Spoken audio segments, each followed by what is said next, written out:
કાલે મેં ઘણા બધા વક્તાઓને સાંભળ્યા, કોઈ પાણીની વાત કરતું હતું, કોઈ રોડ રસ્તાની વાત કરતું હતું, કોઈ એવું કહેતું હતું કે ફક્ત પાકિસ્તાનની વાત થાય, કોઈ એવું કહેતું ફક્ત મંદિરની વાત થાય.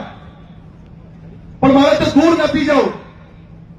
યાદ કરો, નરેન્દ્રભાઈ જયારે ગુજરાતના મુખ્યમંત્રી બન્યા ત્યારે આ ગુજરાતની શું હાલત હતી આજની યુવા પેઢીને કદાચ ખબર પણ નહીં.